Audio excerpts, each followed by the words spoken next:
तो कैसे हो सभी स्टूडेंट्स। तो 10th क्लास पिछले कॉन्सेप्ट में हमने क्या क्या किया था। पिछले वीडियो में हमने डिस्कस किया था about electric current, potential difference. आज हम डिस्कस करने जा रहे हैं ओम्स लॉ के बारे में। चलिए स्टार्ट करते हैं। ओम्स ने ऑब्जर्व किया था कि जब जब वो पोटेंशियल डिफरेंस जो थे वो इंक्रीज कर रहे थे उस कॉपर वायर को, कोई उन्होंने एक वायर ले ली थी कॉपर वायर, और जब जब वो वोल्टेज इंक्रीज कर रहे थे तो करंट जो था जो इस कॉपर वायर से फ्लो कर रहा था वो भी इंक्रीज कर रहा था। और ये करंट ये मेजर कैसे कर रहे थे और ये वोल्टेज कैसे मेजर कर रहे थे। ये वोल्टेज मेजर कर रहे थे वोल्टमीटर से और करंट मेजर कर रहे थे एमीटर से। ठीक है जी। अब उन्होंने क्या ऑब्जर्व किया कि अगर वोल्टेज वो डबल कर रहे थे तो करंट भी क्या हो रहा था, ऑलमोस्ट डबल हो रहा था। ठीक है, एग्जाम्पल के लिए जब वोल्टेज था 2 तो करंट कितना आ रहा था 1 एम्पियर। ऐसे ही उन्होंने ऑब्जर्व किया और भी वायर्स के लिए और उनका रिजल्ट ऑलमोस्ट सेम आ रहा था। तो इसके पीछे का रीजन उन्होंने निकाला कि वोल्टेज और करंट जो है वो एक दूसरे से डायरेक्टली प्रोपोर्शनल है। ठीक है, और इनको इन्होंने ग्राफ में प्लॉट करना शुरू किया। और वोल्टेज और करंट को जब उन्होंने ग्राफ में प्लॉट किया, देखिए जब वोल्टेज 2 वोल्ट है, करंट 1 एम्पियर, तो ये जो वोल्टेज और करंट के बीच में जो ग्राफ है प्लॉट करने के बाद कैसा ग्राफ बन रहा था। ग्राफ बन रहा था एक लीनियर ग्राफ। कैसा ग्राफ बन रहा था, एक लीनियर ग्राफ। तो यहां से समझ में आया कि V जो है वो डायरेक्टली प्रोपोर्शनल है इसके I के, यानी कि करंट की। यही है ओम्स लॉ। ओम्स जी कहते हैं कि द वोल्टेज यानी the potential difference between two ends of a wire is directly proportional to amount of current flowing through the wire. यानी कि जितना करंट बहेगा उतना ही पोटेंशियल डिफरेंस होगा, या फिर आप कह सकते हो जितना पोटेंशियल डिफरेंस होगा उतना ही करंट फ्लो करेगा।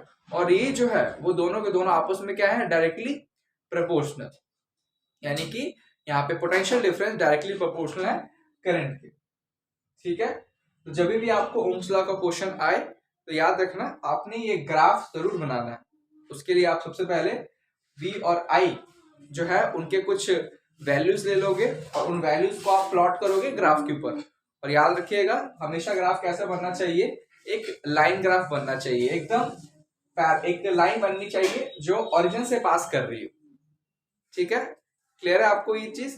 ओके, एक और चीज काफी कंफ्यूजन होती है बच्चों को कि वोल्टेज और करंट को रखे कहाँ। वोल्टेज को क्या एक्स एक्सिस पे रखना है, क्या वोल्टेज को वाई एक्सिस पे रखना है।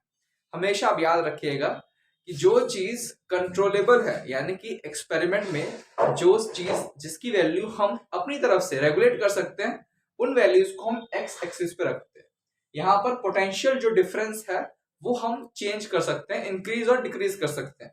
नंबर ऑफ सेल इंक्रीज करके हम पोटेंशियल इंक्रीज भी कर सकते हैं, नंबर ऑफ सेल्स डिक्रीज करके हम पोटेंशियल डिक्रीज भी कर सकते हैं, या फिर एक वोल्टेज रेगुलेटर लेके एक पूरा का पूरा सिस्टम हम अपना सकते हैं। ओके, तो इसलिए हमने V को यानी पोटेंशियल डिफरेंस को कहाँ रखा है, एक्स एक्सिस में। और करंट जो पोटेंशियल डिफरेंस के चेंज होने पर खुद ब खुद चेंज हो जाता है, उस करंट को हमने कहाँ रखा हुआ है, वाई एक्सिस पे रखा हुआ है।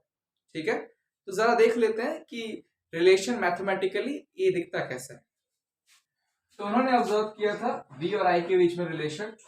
ये है डायरेक्टली प्रोपोर्शनल का सिंबल। जब इस सिंबल को हटाते हैं तो एक कांस्टेंट आता है, और यहाँ पर वो कांस्टेंट क्या है, R। R क्या है, प्रोपोर्शनैलिटी कांस्टेंट। यानी ऐसा तो नहीं है ना कि जब वोल्टेज 2 वोल्ट था तो करंट जो था, करंट भी 2 एम्पियर था, ऐसा नहीं था। करंट की वैल्यू वोल्टेज से कम थी हमेशा, थोड़ी सी। 2 वोल्टेज करंट था 1 एम्पियर, करंट 2 एम्पियर नहीं था। यानी कुछ ना कुछ वैल्यू डिक्रीज होती है। अब ये वैल्यू में डिक्रीज आ क्यों रही है, ये आ रही है रेजिस्टेंस की वजह से। जो जब तक आप वायर चेंज नहीं करोगे तब तक आपको एक नया रेजिस्टेंस देखने को नहीं मिलेगा।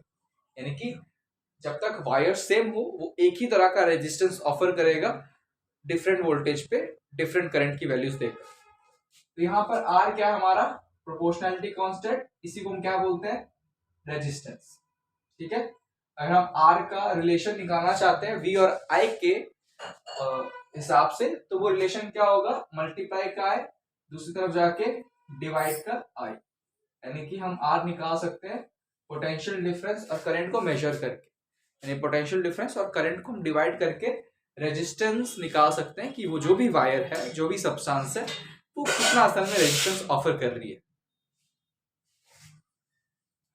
तो सिंबल्स आप याद रखिएगा कि रेजिस्टेंस का जो सिंबल होता है वो आर होता है, और इसका जो एसआई यूनिट होता है वो होता है ओम। क्या होता है, ओम।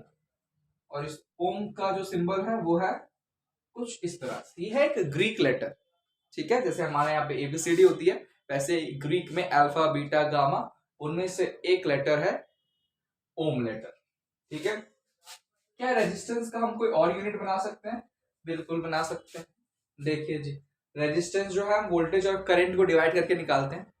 तो वोल्टेज क्या है, अब वोल्टेज किसमें नापोगे, वोल्ट में नापोगे, इसका सिंबल क्या है V। करंट किस में नापिएगा, करंट आप नापोगे एम्पियर में, जिसका सिंबल है A।